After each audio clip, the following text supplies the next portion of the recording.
Hello students, welcome all of you. In this video, I am Kumar going to solve NCERT textbook problems 12.3 to 12.6 of chapter 12 atoms for class 12 physics.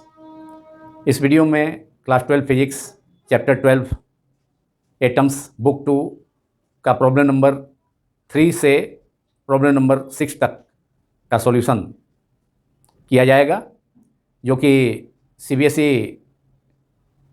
12th board term 2 examinations तथा 12th state boards examinations के students के लिए काफ़ी important है। इसके अलावा NEET medical तथा IIT JEE का प्रिपरेशन करने वाले स्टूडेंट्स के लिए भी यूजफुल होगा। तो सबसे पहले स्टार्ट किया जाए problem number 12.3, which is what is the shortest wavelength present in the Paschen series of spectral lines. पासन सीरीज हाइड्रोजन एटम के स्पेक्ट्रल लाइंस में प्रेजेंट शॉर्टेस्ट वेवलेंथ, न्यूनतम तरंग लंबाई का वैल्यू मालूम करना है। और यह प्रॉब्लम काफ़ी इम्पॉर्टेंट है 12th बोर्ड से एग्जामिनेशंस के लिए, क्योंकि इस टाइप के क्वेश्चंस अक्सर पूछे जाते हैं। शॉर्टेस्ट वेवलेंथ क्या होगा या लॉन्गेस्ट वेवलेंथ क्या होगा हाइड्रोजन एटम स्पेक्ट्रम के सीरीज में। पासन सीरीज के अलावा अदर सीरीज में भी के लिए भी पूछा जा सकता है, जैसे बामर सीरीज में के लिए शॉर्टेस्ट वेवलेंथ या लॉन्गेस्ट वेवलेंथ क्या होगा, या लाइमन सीरीज के लिए। लेकिन यहाँ पर प्रश्न है, प्रॉब्लम है पासन सीरीज का स्पेक्ट्रल लाइंस का, हाइड्रोजन एटम के स्पेक्ट्रल लाइंस का, हाइड्रोजन एटम स्पेक्ट्रम के में 5 सीरीज प्रेजेंट होते हैं, लाइमन सीरीज, बामर सीरीज, पासन series, Brackett series end fund series. तो उसमें पासन सीरीज, जिसमें कि इलेक्ट्रॉन का ट्रांजिशन किसी हायर एनर्जी एच एटम के हायर एनर्जी लेवल से थर्ड एनर्जी लेवल में होता है, तो उसके कारण जो स्पेक्ट्रल लाइंस का इमिशन होता है या फोटोन्स का इमिशन होता है, तो उसके कारण जो सीरीज फॉर्म होता है उसको पासन सीरीज कहा जाता है। तो उसका शॉर्टेस्ट वेवलेंथ क्या होगा यह मालूम करना है। तो इसके लिए सबसे पहले रीडबर्ग रिलेशन या Rydberg equation for Paschen series हमें उसे एक्सप्रेस करना होगा, लिखना होगा। तो Rydberg equation, right down Rydberg is the name of a scientist. Rydberg equation for Paschen series is 1 by lambda equals to Rydberg constant R, capital R is the Rydberg constant, whose value is 1.097 into 10 to power 7 meter inverse, that is per meter. R 1 by NF square. NF is the energy level, NF is the quantum number for final energy state और any lower energy state के लिए number जो use किया जाता है quantum number को, तो उसको NF से डिनोट किया जाएगा। और NI क्या है, इनिशियल या एनी हायर एनर्जी लेवल के लिए quantum number, orbit number N1 by NI square, या इसे लिखा जा सकता है वैसे भी एक्सप्रेस किया जा सकता है 1 by lambda equal to R 1 by N1 square under bracket minus 1 by N2 square, जहाँ N1 equal to NF is the energy level of any lower energy state of H atom spectrum in any series, here it is पासन series. तो पासन series के लिए NF क्या हो जाएगा, 3 हो जाएगा। इलेक्ट्रॉन का ट्रांजिशन कहाँ होगा, किसी भी हायर एनर्जी लेवल से N equal to at least NI equal to 4 से 3 में, NI इक्वल टू 5 से 3 में, NI इक्वल टू 6 से 3 में। लेकिन जो फाइनल एनर्जी मतलब लोअर एनर्जी स्टेट में इलेक्ट्रॉन का ट्रांजिशन होगा, तो उसका जो नंबर होगा, पार्टिकुलर नंबर, क्वांटम नंबर कितना होगा, वह 3 होगा। Orbit number 3 from any higher energy level 4 to 3, 5 to 3, 6 to 3, और इस ढंग से 4 to 3 any higher energy level 4 से एनर्जी लेवल 3 में इलेक्ट्रॉन का ट्रांजिशन होगा। तो ये फर्स्ट आपका लाइन मिलेगा, first spectral line of Paschen series. और उसके कॉरस्पॉन्डिंग जो वेवलेंथ होगा वो मैक्सिमम वेवलेंथ होगा जब इलेक्ट्रॉन का ट्रांजिशन होगा। NI equal to initial energy state और any final energy, any higher energy state, मतलब फोर्थ एनर्जी स्टेट से थर्ड एनर्जी स्टेट में। तो उस सिचुएशन में कॉरस्पॉन्डिंग वेवलेंथ जो होगा स्पेक्ट्रल लाइन का वो सबसे लॉन्गेस्ट वेवलेंथ का होगा।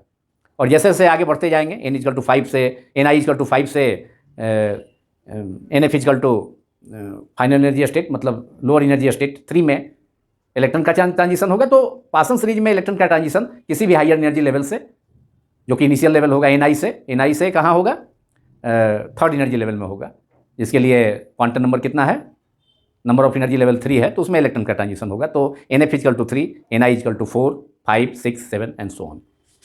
और n इक्वल टू जैसा मैंने बताया कि ni इक्वल टू जब 4 से फोर्थ एनर्जी स्टेट से थर्ड एनर्जी स्टेट में, या क्वांटम नंबर 4 से क्वांटम नंबर 3 एनर्जी स्टेट में इलेक्ट्रॉन का ट्रांजिशन होगा, तो उसके कॉरस्पॉन्डिंग जो वेवलेंथ होगा, corresponding wavelength spectral line limit होगा या फोटोन लिमिट होगा, तो उसका जो वेवलेंथ होगा वो मैक्सिमम होगा। अगर इसी प्रश्न में, इसी प्रॉब्लम में अगर maximum wavelength, longest wavelength present in the Paschen series of the spectral line, तो यहाँ पर NF की जगह तो 3 होगा ही, क्योंकि पासन सीरीज में एनी लोअर एनर्जी स्टेट में इलेक्ट्रॉन जंप करेगा तो थर्ड एनर्जी लेवल होगा, n equal to 3, NF equal to 3 और ni इक्वल टू अगर 4 कर दें तो उस सिचुएशन में लॉन्गेस्ट वेवलेंथ होगा। तो this is the Rydberg equation for Paschen series 1 by lambda equal to capital R 1 under bracket 1 by 3 square minus 1 by ni square for, यहाँ क्या है, shortest wavelength present in the Paschen series. तो for the shortest wavelength we have ni equal to infinity रखना होगा। ni का value सबसे infinity, very large, 1 by infinity square कितना हो जाएगा, 0। तो for the shortest wavelength in the Paschen series putting ni equal to any higher energy level का जो वैल्यू होगा वो कितना होगा, infinity. Putting ni equal to infinity in the Rydberg equation for Paschen series we get 1 by lambda equal to capital R 1 by 3 square minus 1 by infinity square that is R 1 by 3 square 1 by 9 minus 1 by infinity that is 0। और यहाँ lambda की जगह पर क्या हो जाएगा, lambda mean, और lambda mean equal to 1 by lambda mean equal to R upon 9, 1 by 9 minus 0, 1 by infinity square 0 हो गया, तो R into 1 minus 9, 1 by 9 minus 0 that is 1 by 9 into R, तो R upon 1 by 9। Therefore lambda mean क्या हो जाएगा, reciprocal lambda mean हो जाएगा, ये R बाई 9 हमको ऑब्टेन हो रहा है, तो 9 upon R that is 1 upon R multiplied by 9, 1 upon R that is reciprocal of the Rydberg constant, और इसका वैल्यू कितना ऑब्टेन किया जा सकता है, 911 एंगस्ट्रम, क्योंकि रीडवर्ड कांस्टेंट का वैल्यू होता है 1.097 into 10 to power 7 metre inverse.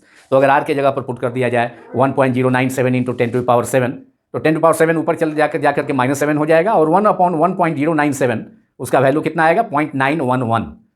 तो 0.911 इंटू 10 टू पावर -7 मीटर, और 1000 से न्यूमरेटर डिनोमिनेटर में मल्टीप्लाई कर दिया जाए तो एंगस्ट्रम के रूप में आ जाएगा 911 एंगस्ट्रम।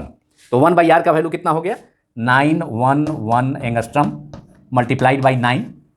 किसी भी सीरीज का वैल्यू मैक्सिमम वेवलेंथ या मिनिमम वेवलेंथ को ऑब्टेन करना होगा तो R के टर्म में तो आएगा ही, रिलेशन जो होगा रीडवर्ड इक्वेशन R के टर्म में तो रहेगा ही, तो 1 बाई R का वैल्यू हम डायरेक्टली 911 एंगस्ट्रम पुट कर सकते हैं, चूँकि इतना वैल्यू आ जाएगा 1 बाई रीडवर्ड कांस्टेंट का वैल्यू रखने पर, जो कि 1.097 into 10 to power 7 metre inverse होता है।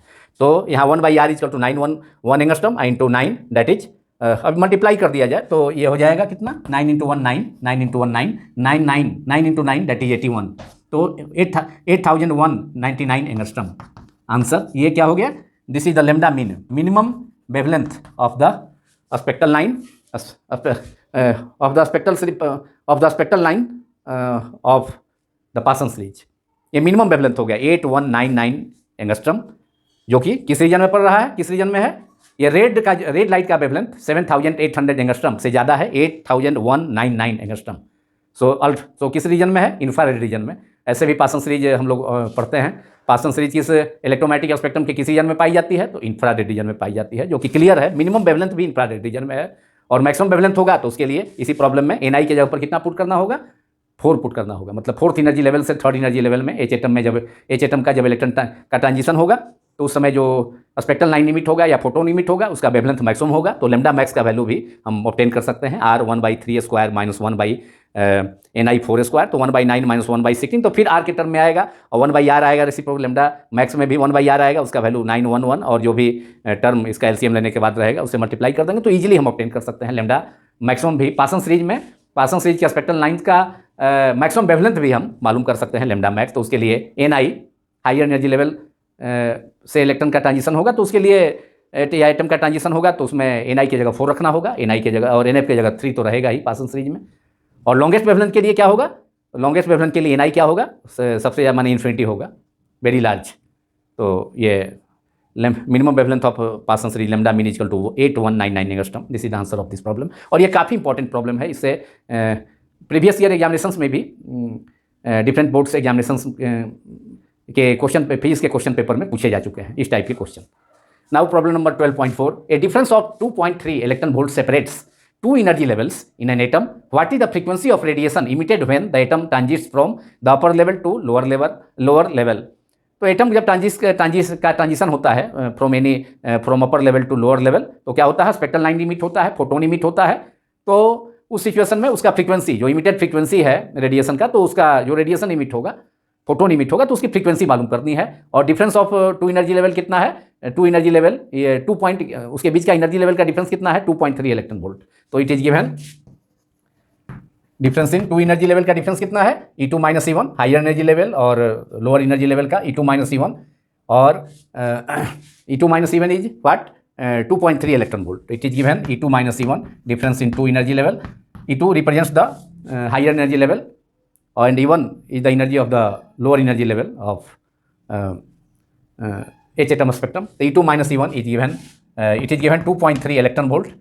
इसे जूल में कन्वर्ट किया जा सकता है। और E2 - E1 क्या हो जाएगा बोर कंडीशन से, बोर्स पोस्टुलेट से? E2 - E1 equal to h new. तो हमें मालूम क्या करना है? What is the frequency? तो E2 - E1 equal to using Bohr's postulate, Bohr's postulate, it is E2 - E1 since E2 - E1 equal to h nu, therefore nu frequency of emitted radiation is E2 - E1, that is energy difference, E2 - energy difference between two energy state E2 - E1 upon H। E2 - E1 is 2.3 electron volt. और इसे joule में convert किया जाए तो 2.3 into 1 electron volt का value 1.6 into 10⁻⁻19 joule. तो electron volt को joule में कन्वर्ट कर दिया जाए तो 2.3 electron volt is 2.3 multiplied by 1.6 multiplied by 10⁻⁻19 upon H। तो एनर्जी डिफरेंस तो दिया हुआ है दो एनर्जी लेवल का, हायर एनर्जी लेवल और lower energy level H atom के स्पेक्ट्रम में। तो 2.3 इलेक्ट्रॉन वोल्ट है, तो फ्रीक्वेंसी हो गया E2 - E1 equal to h nu, और therefore nu equal to frequency of emitted radiation E2 - E1 by H। E2 - E1 2.3 electron volt which is 2.3 into in joule 1.6 into 10⁻⁻19 joule upon 6.63 a Planck constant का value into 10⁻⁻34। यहाँ 10⁻⁻19 numerator में है और 10⁻⁻34 denominator में है। तो यहाँ पर हो जाएगा कितना? 10⁻⁻15 डिनोमिनेटर में 10⁻⁻15 -19 से -34 कैंसिल होकर के -15 पावर यहाँ पर डिनोमिनेटर में होगा। अब 2.3 में 1.6 से मल्टीप्लाई कर लिया जाए, 2.3 मल्टीप्लाइड बाई 1.6, तो 6 into 3 8 18 reminder 1, 6 into 2 12 plus 1 13 3 2 8 3 plus 3 6 2 plus 1 368 3 point, that is दो प्लेस पर डिसमल है 3.68। 2.3 multiplied by 1.6 is 3.68 upon 6.63 multiplied by 10⁻⁻15 है डिनोमिनेटर में, तो ये ऊपर जाके न्यूमरेटर में 10⁻15 हर्ज। This is 368 by 663। और 10⁵ से 10 को सेपरेट कर इसमें मल्टीप्लाई कर दिया जाए इस टर्म में, तो 368 अपॉन 3680 अपॉन 663, दो प्लेस पर डिसमल था, न्यूमरेटर में कैंसिल हो गया। और 10⁻15 की जगह 10⁻14 होगा, क्योंकि इसका 10 मतलब 1 पावर, मतलब इसका 10⁻15 में से 1 पावर मतलब 10 से मल्टीप्लाई कर दिए इसमें, तो 3680 अपॉन 663 अपॉन 10⁻14 आ गया, 10⁻14 हर्ज।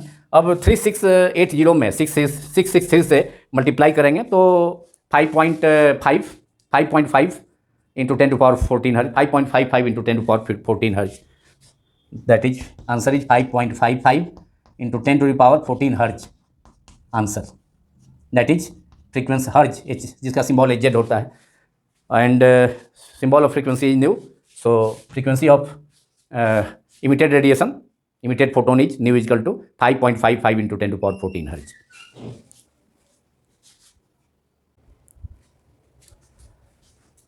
अब प्रॉब्लम 12.5 का solution. Problem is the ground state energy of hydrogen atom is -13.6 electron volt ev. What are the kinetic and potential energies of the electron in this state? Ground state energy H hydrogen state का, ground state का मतलब n is equal to 1 और n is equal to 1 corresponding जो energy होगा n is equal to 1 energy levels के corresponding energy, उसको ground state energy कहा जाएगा. जो मिनिमम एनर्जी लेवल है उसकी एनर्जी को ग्राउंड स्टेट एनर्जी कहा जाएगा. That is for n is equal to 1. तो वह कितना है -13.6 इलेक्ट्रॉन वोल्ट. तो ग्राउंड स्टेट का what are the kinetic and potential energies of the electron in this state.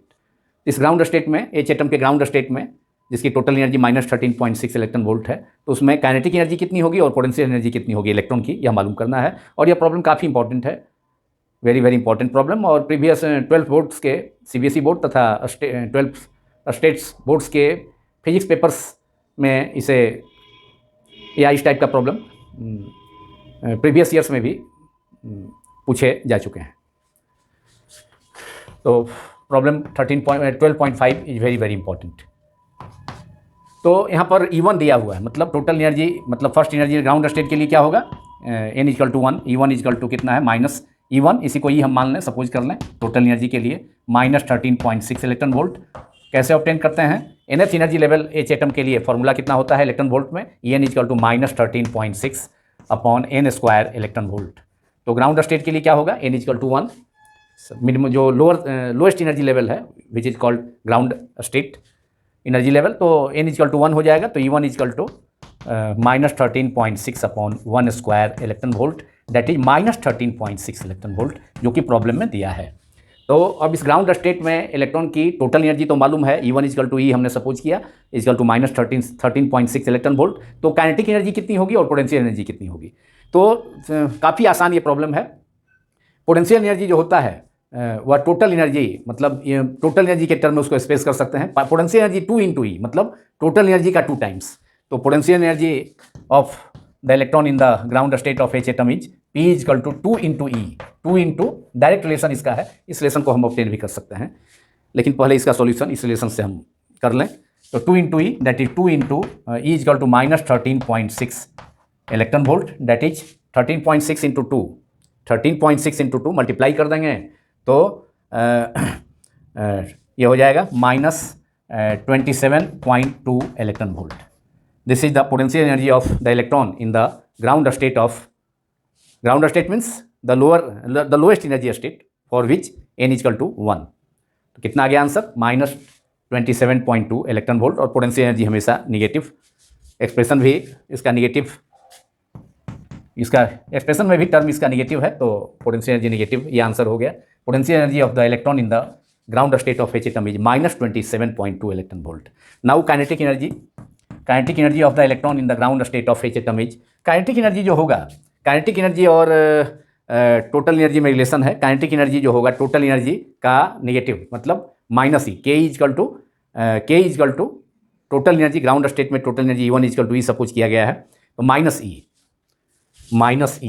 That is -E1, that is E1 की जगह हमने E सपोज किया है, तो -E दिया है टोटल एनर्जी ग्राउंड स्टेट का एच एटम में -13.6 वोल्ट. तो kinetic energy is equal to -E, तो माइनस और E का वैल्यू निगेटिव है, -13.6 electron volt, that is +13.6 electron volt. This is the answer of this problem. Kinetic energy of the electron in the ground state of H atom is +13.6 electron volt.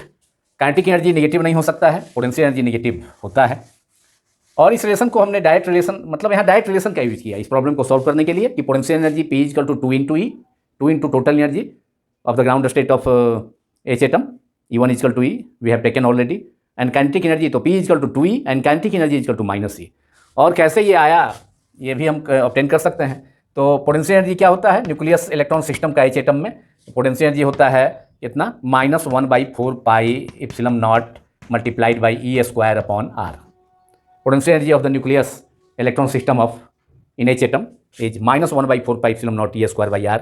Kinetic energy कितना होता है, half mv square, that is half mv square, and mv square is equal to Bohr postulate से mv square is equal to 1/4 pi epsilon naught multiplied by E square upon R. Using the postulates of Bohr's theory, Bohr's postulate, that is electrostatic force acting between the positively charged nucleus and electron in each atom provides centripetal force mv square by r, that is 1 by 4 pi epsilon 0 for hydrogen atom is z is equal to 1 atomic number. तो electrostatic potential energy between the positively charged nucleus and electron is 1 by 4 pi epsilon naught e square by r square equal to, ये provide करता है centripetal force जिसके कारण electron revolve करेगा atom के round circular path पर, that is mv square by r. Denominator में r से डिनोमिनेटर में r mv square by r का, न्यूमरेटर में 1 by 4 pi epsilon 0 e square by r square, तो r स्क्वायर की एक पावर से कैंसिल हो गया. तो इस प्रकार half mv square kinetic energy का फॉर्मूला होता है और mv स्क्वायर की जगह 1 by 4 pi epsilon 0 e square upon r बचा. तो इसका हम ये पुट कर सकते हैं. अब यहाँ देखा जा सकता है kinetic energy 1 by 2 1 by 4 pi epsilon 0 e by r, potential energy minus 1 by 4 pi epsilon 0 e by r. तो यहाँ पर 1 by 4 pi epsilon 0 e by r की जगह माइनस पी रखा जा सकता है. तो काइनेटिक एनर्जी कितना हो जाएगा यहाँ से, काइनेटिक एनर्जी हो जाएगा, पोटेंशियल एनर्जी के टर्म में निकालना होगा. काइनेटिक एनर्जी अगर निकालना होता तो माइनस पी बाई 2, एक रिलेशन और आ गया आपका माइनस पी अपॉन 2.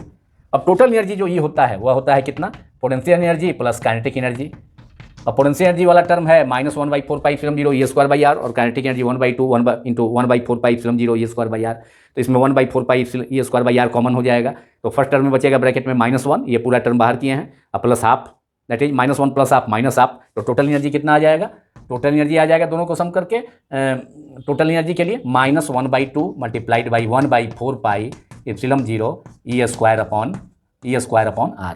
अब यहाँ से आपका रिलेशन आ गया 1 by 4 pi epsilon 0 e by r, 1 by 4 pi epsilon 0 e by r is क्या है, ये potential energy minus potential energy, और माइनस माइनस यहाँ पर प्लस हो जाए, प्लस माइनस साइन आगे है तो माइनस पी लिखा जा सकता है, इंटू हाफ भी है इसमें. तो टोटल एनर्जी जो होगा, टोटल एनर्जी वह क्या हो जाएगा, पोटेंशियल एनर्जी जो हो जाएगा वह 2 इंटू ई हो जाएगा, क्योंकि 1 by 4 pi epsilon 0 e square by r की जगह रखा जा सकता है यहाँ पर माइनस पी, और माइनस आगे भी है तो माइनस माइनस प्लस, तो 1 बाई 2 इंटू पी हो जाए, ई इजकल टू 1 बाई 2 क्या हो जाएगा, total energy is equal to P by 2 potential energy by 2.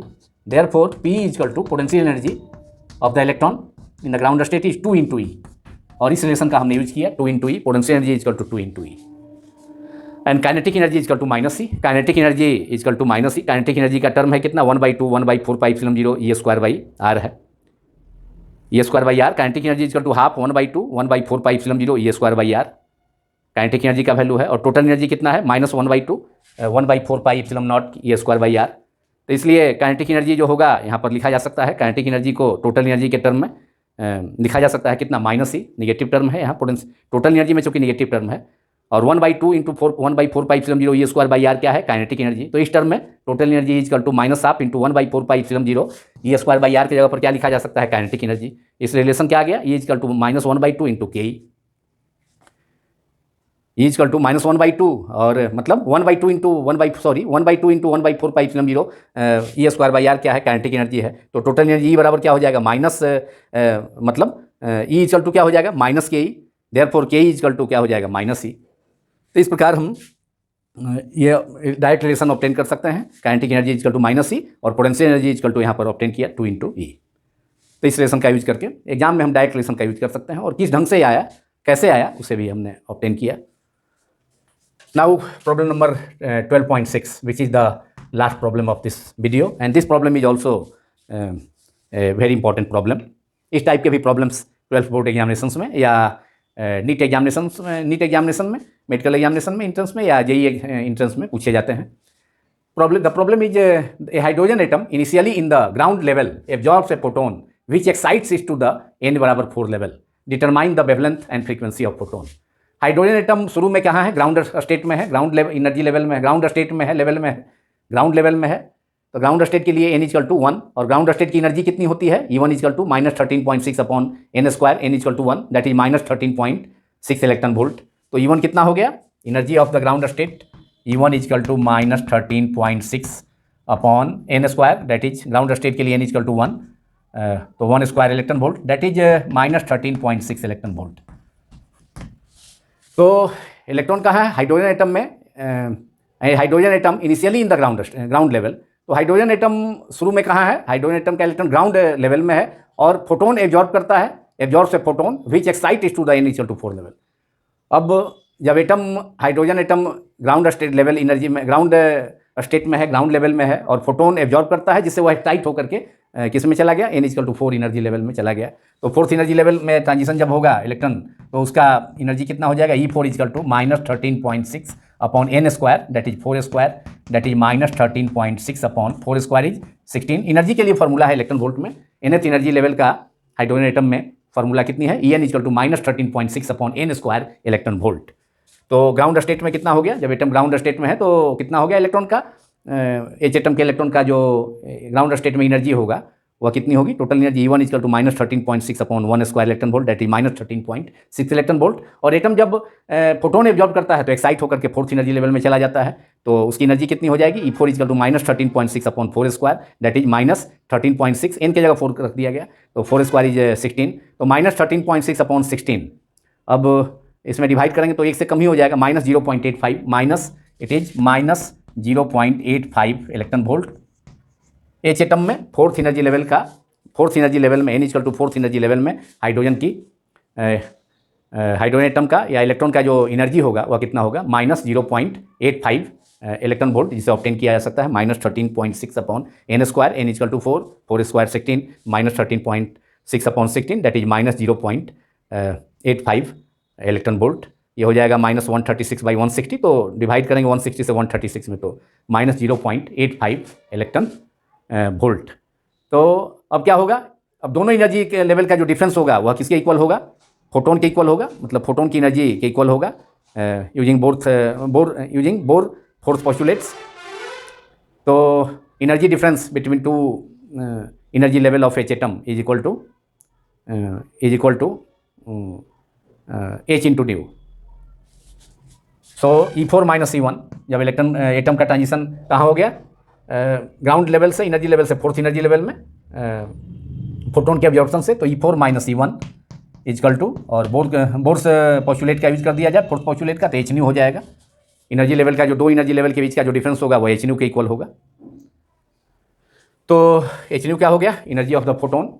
क्योंकि इलेक्ट्रॉन का जब ट्रांजिशन होता है या एटम का ट्रांजिशन एक एनर्जी लेवल से दूसरे एनर्जी लेवल में, तो फोटोन या स्पेक्ट्रल लाइन का या फोटोन का इमिशन या एब्जॉर्प्शन होता है। यहाँ एब्जॉर्प्शन के कारण इलेक्ट्रॉन लोअर एनर्जी स्टेट से हायर एनर्जी स्टेट में चला गया, तो वह एनर्जी फोटोन की कितनी है, H न्यू है। मालूम क्या करना है, determine the wavelength and frequency of the photon. तो पहले फ्रीक्वेंसी इससे मालूम कर दिया जाए, तो न्यू इजकल टू क्या हो जाएगा, therefore frequency nu is equal to E4 minus E1 upon H। E4 is given or we have calculated is -0.85 minus E1 energy, ground state energy. H atom के ग्राउंड स्टेट में atom की जो energy है वो कितना होगा, एटम या electron की एनर्जी कितना हो गया, -13.6 इलेक्ट्रॉन वोल्ट तो E4 is to -0.85 minus -13.6 electron volt में है अपॉन H। अब माइनस माइनस प्लस, तो सेकेंड टर्म 13.6 वाला जो टर्म है -13.6 पॉजिटिव हो गया, तो देयरफॉर न्यू फ्रीक्वेंसी ऑफ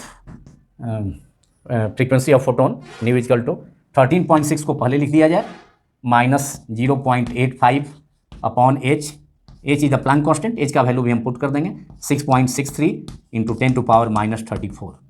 और ये होगा कौन सी, ये एनर्जी ऊपर में क्या है न्यूमरेटर में जो डिफरेंस है वह इलेक्ट्रॉन वोल्ट है के रूप में है, उसे हम जूल के रूप में कन्वर्ट कर देंगे। 1 electron volt is equal to 1.6 into 10⁻⁻19 joule. Now we have the difference between 13.6 minus 0.85 is 12.75. Difference is 12.75. अगर 13.6 में से 0.85 को माइनस कर लिया जाए, 13.6 0.85, तो 10 में से 5 चला गया तो 5 और 15 माइनस 8 7 और ये 3 की जगह 2 12.75 हो गया। तो therefore nu frequency of photon is nu is equal to 13.6 minus 0.85 that is 12.75 upon Planck constant H का वैल्यू डिनोमिनेटर में रखा है 6.63 इंटू 10⁻⁻34 जूल सेकेंड, और इलेक्ट्रॉन वोल्ट है तो इसको जूल में 12.75 इलेक्ट्रॉन वोल्ट होगा, तो इसे जूल में कन्वर्ट कर, ये इलेक्ट्रॉन वोल्ट है तो जूल में कन्वर्ट कर दिया जाए। तो अब नेक्स्ट स्टेप में 12.75 multiplied by 1.6 multiplied by 10⁻⁻19 joule upon 6.63 multiplied by 10⁻⁻34। Numerator में 10⁻⁻19 है, डिनोमिनेटर में 10⁻⁻34 है। ये कैंसिल होकर के डिनोमिनेटर में कितना बचेगा 10 टू द पावर -15। अब न्यूमरेटर में 12.75 मल्टीप्लाइड बाई 1.6, अब इसे मल्टीप्लाई कर लिया जाए तो 6 into 5 30, remainder 3, 7 into 6 42 plus 3 45, remainder 4, 6 into 2 12 plus 4 16, remainder 1, 6 into 1 6 plus 1 7, 5 into 1 5, 7 2 1 0, 5 plus 5 10 0, remainder 1, 5 plus 5 10, remainder 1, 7 plus 6 13 plus 1 14, remainder 1, 7 plus 2 9, अब रिमाइंडर 1 भी है तो 10 0, रिमाइंडर 1 1 प्लस 1 2। अब 3 प्लेस पर डिसिमल है, that is 20.400, that is the product of 12.75 multiplied by 1.6 is 20.4, it is 20.4 upon 6.63 multiplied by 10 to power में -15 denominator में है तो न्यूमरेटर में ले जाएंगे तो 10 टू द पावर प्लस 15 हो जाएगा, 10 to the power plus 15। Now it is 2040 upon 663 multiplied by 10 to the power 15। अब 2040 अपॉन दैट इज 20.4 अपॉन 6.63, इसको we can write it as 2040 upon 663। अब 663 से अगर डिवाइड कर दिया जाए 2040 में तो हमें रिजल्ट ऑब्टेन हो सकता है, frequency of the photon is. तो अब डिवाइड कर दिया जाए 2040 में 663 से तो 3 टाइम्स तो जा ही रहा है, 3 से थोड़ा सा ज़्यादा होगा, 3.08, that is 3.08 multiplied by 10 to power 15 hertz. This is the frequency of the photon nu which is whose symbol is nu. Photon की फ्रीक्वेंसी कितना हो गया, nu is equal to 3.08 into 10 to power 15 hertz after dividing 2040 by 663। तो frequency तो मालूम हो गया, determine the frequency of photon and also wavelength of the photon. Now wavelength, for the wavelength of photon we have, now for the wavelength of photon lambda is equal to, अब wavelength और frequency में relation होता है c is equal to, और speed of light में c is equal to nu into lambda, therefore lambda is equal to c by nu। तो wavelength और frequency related है, इस रिलेशन से wavelength, frequency and speed of light related है कैसे, lambda is equal to c upon nu। तो lambda is equal to c upon, ये wavelength of photon हो गया c upon nu, and c is speed of light in vacuum is 3 into 10 to power 8, and frequency अभी हमने determine किया, nu is equal to 3.08 multiplied by 10 to power 15। Numerator में 10 to power 8 है, denominator में 10 to power 15 है, तो ये cancel होकर के डिनोमिनेटर में कितना बचेगा, 8 प्लस 7 15 होता है, 10 टू पावर 7, और वो क्या हो जाएगा यहाँ 3/3.08। तो यहाँ अगर डिसिमल 2 प्लेस पर है डिनोमिनेटर में, अगर इसको हटाया जाए तो 100 से मल्टीप्लाई करना होगा ऊपर न्यूमरेटर में, तो 300/308 मल्टीप्लाइड बाई, अब नीचे में डिनोमिनेटर में 10 टू पावर +7 है, न्यूमरेटर में जाने के बाद ले जाने के बाद 10 टू पावर -7। तो इस प्रकार अब 300/308, तो 1 से थोड़ा ही कम आएगा इंटू 10 टू पावर -7। तो इस प्रकार ये वैल्यू, अब इसको अगर 10 से मल्टीप्लाई कर दिया जाए और 10 से डिवाइड कर दिया जाए तो 3000/10 to power -3000/308 multiplied by 10 to power -8 हो जाएगा, मतलब 10 से मल्टीप्लाई किया जाए तो 300 इंटू 10 दैट इज 3000, एंड 10 से फिर नीचे में भी मल्टीप्लाई करेंगे डिनोमिनेटर में भी, मतलब डिवाइड भी करना होगा, तो 10 to power -7 into 10 to power -1, 10 to power कितना हो जाएगा -8 हो जाएगा। तो इस प्रकार ये 3000, इसको लिखा जा सकता है 3000/308 into 10 to power -8, we can write it as, so finally we can write it as lambda is equal to, that is wavelength of photon is equal to, और lambda equals to 10 से न्यूमरेटर डिनोमिनेटर में multiply करने के बाद तो 3000/308 multiplied by, अब 10 नीचे में भी किए हैं मल्टीप्लाई तो ऊपर आके -1 -7 -1 दैट इज -8। अब 3000 है और नीचे 308 है तो नियरली 6, मतलब 6 से थोड़ा कम होगा क्योंकि 308 है, तो 5.9 nearly it is equal to 9 time, अगर यहाँ 30 होता 300 होता, यहाँ 3000 10 टाइम हो जाता, तो 10 से थोड़ा सा कम, मतलब 9.7 into 10 to power -8, so lambda E 9.7, उसके बाद भी होगा 4 हो सकता है, 4 इंटू 10 टू पावर -8, और क्या होगा, ये मीटर हो गया, वेवलेंथ को एंगस्ट्रम में भी हम एक्सप्रेस करते हैं यहाँ मीटर में। तो 9.74 इंटू 10⁸ -8 metre, this is the wavelength of the photon. तो ये 10 पॉइंट्स प्रॉब्लम 10.6 चैप्टर सॉरी यह problem 12.6 chapter 12 atoms class 12 physics के सेकेंड पार्ट का सॉल्यूशन भी हो गया। Wavelength of photon is 9.74 multiplied by 10⁻⁸ metre. और इस प्रॉब्लम के सॉल्यूशन के साथ ही इस वीडियो में आज इतना ही। अब नेक्स्ट वीडियो में जो रिमेनिंग प्रॉब्लम्स हैं इस चैप्टर के एनसीईआरटी टेक्स्ट बुक के, कुछ और प्रॉब्लम्स इंपॉर्टेंट प्रॉब्लम्स हैं, उसका सॉल्यूशन किया जाएगा। Thank you very much.